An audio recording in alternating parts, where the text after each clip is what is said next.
Iran और America का conflict हुआ, जिसके नतीजे में जो है वो हमारी इकनॉमिक जो सिचुएशन है उस पे ख़ासा नेगेटिव इम्पैक्ट आया। तो एफबीआर का टारगेट अचीव करने में नाकामी हुई है, लेकिन जो नॉन टैक्स रेवेन्यू में पेट्रोलियम लेवी है वो टारगेट से ज़्यादा जो है वो हुकूमत ने एक्सीड की है। तो सूबों ने और मरकज़ ने कोई तकरीबन 1000 अरब रुपए का जो ग्रांट है वो मरकज़ को दे दी है, यानी सूबों ने कोई 920 अरब रुपया उसके अंदर कंट्रीब्यूट की है। जो मिडिल इनकम लोग हैं उनके टैक्स लेयर्स में कोई 5% की कमी की तजवीज़ है।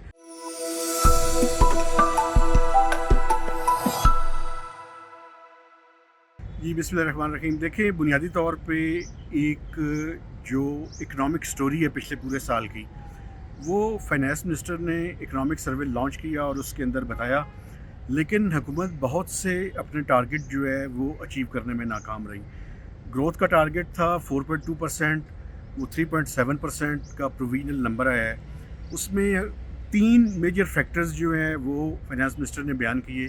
एक तो उन्होंने कहा कि जब साल शुरू हुआ तो टैरिफ वॉर जो है जो यूनाइटेड स्टेट्स की तरफ से थी वो आई, फिर उसके बाद फ्लड्स पाकिस्तान में आए, और उसके बाद जो लास्ट क्वार्टर था उसमें जो ईरान और अमेरिका का कॉन्फ्लिक्ट हुआ, जिसके नतीजे में जो है वो हमारी इकनॉमिक जो सिचुएशन है उस पर ख़ासा नेगेटिव इम्पैक्ट आया। तो ये 3 फैक्टर्स ऐसे थे जिसकी वजह से ओवरऑल इकनॉमिक ग्रोथ नहीं हासिल हो सकी। इसी तरह इन्फ्लेशन ने दोबारा से रीबाउंड किया है। इन्फ्लेशन जो कि पिछले चंद सालों में 38% थी, वो नीचे सिंगल डिजिट के अंदर आ गई, लेकिन हमने देखा कि मार्च और अप्रैल के बाद उसमें बढ़ोतरी होनी शुरू हुई और अभी वो डबल डिजिट के अंदर है। उसी के नतीजे में आपने देखा कि पॉलिसी रेट में भी इजाफा हुआ। तो उसके अलावा इन्वेस्टमेंट और सेविंग्स का जो है वो हुकूमत को उसमें नाकामी हुई है। एफबीआर का टारगेट अचीव करने में नाकामी हुई है, लेकिन जो नॉन टैक्स रेवेन्यू में पेट्रोलियम लेवी है वो टारगेट से ज़्यादा जो है वो हुकूमत ने एक्सीड की है। तो ये एक ओवरऑल पिक्चर थी जो फाइनेंस मिनिस्टर ने आज इकनॉमिक सर्वे के अंदर बताई है। देखें, हुकूमत को एक अनप्रेसिडेंटेड कामयाबी मिली है, और वो ये मिली है कि सूबों ने और मरकज़ ने कोई तकरीबन 1000 अरब रुपए का जो ग्रांट है वो मरकज़ को दे दी है, यानी सूबों ने कोई 920 अरब रुपया उसके अंदर कंट्रीब्यूट की है। अगर ये ना होता तो बजट की हैयत डेफिनेटली डिफरेंट होती, लेकिन अब हुकूमत को ये एक ब्रीदिंग स्पेस मिला है।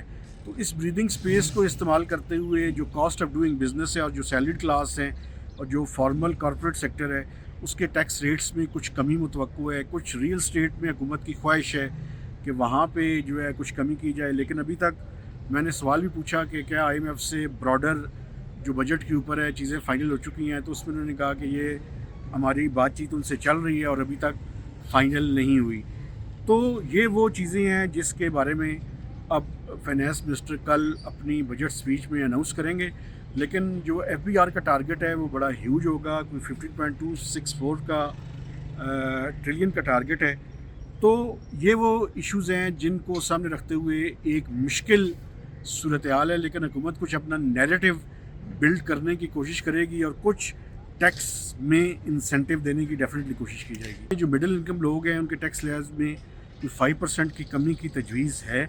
इसके अलावा सैलरीड जो पब्लिक सेक्टर के लोग हैं उनकी कोई 10% के लगभग उम्मीद की जा रही है कि उनकी तनख्वाहों में इजाफा भी होगा।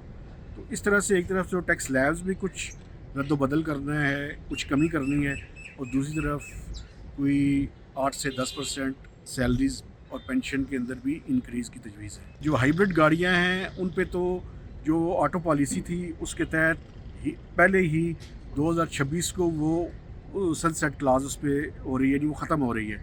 तो उस पर अभी रिड्यूस्ड GST है।